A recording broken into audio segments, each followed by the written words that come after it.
সৈকতের কোন পয়েন্টগুলো ঝুঁকিপূর্ণ বা সেখানে গোসলের নামা উচিত নয়? লাল ফ্ল্যাগ দেওয়া আছে, সেখানে গেলে আপনার যে বিপজ্জনক। ঈদের ছুটিতে কক্সবাজারে লাখো পর্যটকের সমাগম হওয়ার আশঙ্কা রয়েছে।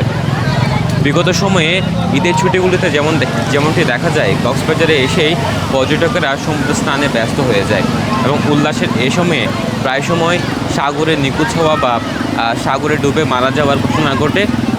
তবে লাবণী পয়েন্ট, সুগন্ধা পয়েন্ট এবং কলাতলি বিচ এই 3 পয়েন্টে মূলত এমন দুর্ঘটনা কমানোর জন্য বা সার্বিক নিরাপত্তা দেওয়ার জন্য সিএসএফ লাইফগার্ড কর্মীরা নিয়োজিত থাকেন। আজকে আমাদের সাথে একজন সিএসএফ লাইফগার্ড কর্মী আছেন। আমরা জানার চেষ্টা করব কোন কোন পয়েন্টগুলো মূলত ঝুঁকিপূর্ণ বা কোন কোন পয়েন্টগুলো নিরাপদ।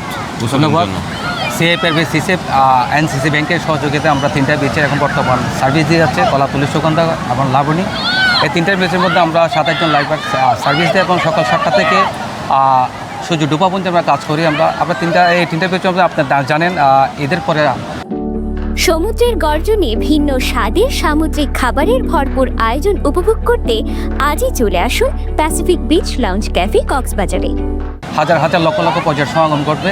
তো আমরা অবশ্যই আমরা 3টা বিচের অবশ্যই সিনসিয়ারভাবে আপনার সুন্দরভাবে আমরা যে আপনার রেস্কিউ না হতে গিয়ে বিভিন্ন ক্ষতিগ্রস্ত না হতে আমরা সেটা রক্ষা করতে পারবো। ইনশাল্লাহ আমরা সেদিকে লক্ষ্য রাখবো। আর বিশেষ করে আমরা পাশাপাশি আর 10 থেকে 20 জন ভলান্টিয়ার থাকবে 3টে বিচের মধ্যে।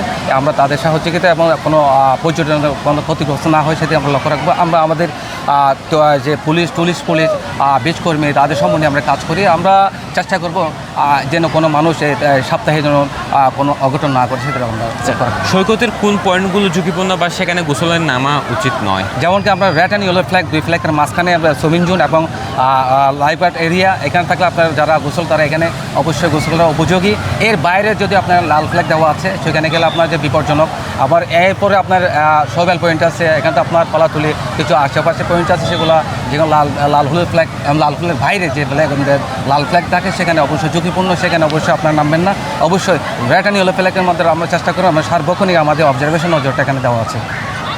কেমনভাবে এবারে নির্দেশনা দিবেন এবং নির্দেশনাগুলো মানার জন্য পর্যটকদের কি কি উপায় অবলম্বন করবেন? যেমনটা আমাদের যে 3টা পয়েন্টের মধ্যে অবশ্যই আমাদের সাইন দেওয়া আছে আপনার নেওয়ার সময় যে কোনো বিপদ আপদে যে বিষয়গুলি এখানে হয় সেগুলি অবশ্যই এখানে লেখা আছে। আপনার পড়লে আপনার দেখতে পারবেন। আমরাও এখানে আছে, আমরা হ্যান্ড মাইকের মাধ্যমে আমরা বিভিন্ন কমিউনিটি কোপারেশনের মাধ্যমে আমরা কাজ করি। আমরা যেহেতু আপনার লাল ফ্ল্যাগের বাইরেও অনেক মানুষ থাকে, সেটা আমরা গিয়ে তার কথা বলে তাদেরকে আমরা লাল হলুদ ফ্ল্যাগের মধ্যে নিয়ে আসি এবং যেখানে ঝুঁকিপূর্ণ সেখানে অবশ্যই লাল ফ্ল্যাগ পুল করা হয় এবং আমাদের অবজারভেশন সবসময় থাকে। তারপরে আমরা তার বাইরেও আমরা অবশ্যই ওই ঝুঁকিপূর্ণ এলাকার মধ্যে অবশ্যই আমরা নজর রাখবো এবং ভলেন্টিয়ার প্রোভাইড করবো।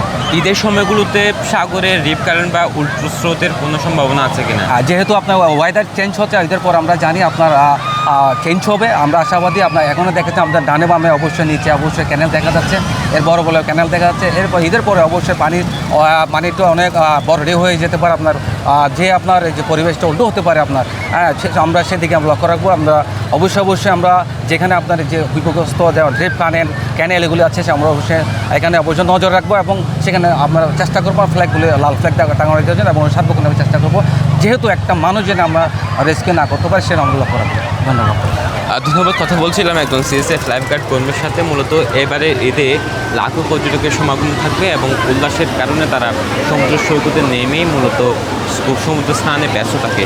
এই সময় সতর্ক থাকা সবচেয়ে বেশি প্রয়োজন। সিএসএফ লাইফগার্ড কর্মীদের নির্দেশনা মেনেই মূলত তাদের যে লাল পতাকা যে টাঙানো হয়েছে এবং বিপদ সংকেত মেনে মূলত সে পয়েন্টগুলোতেই সাগরে নেমে গোসলে নামার জন্য তারা বলছে।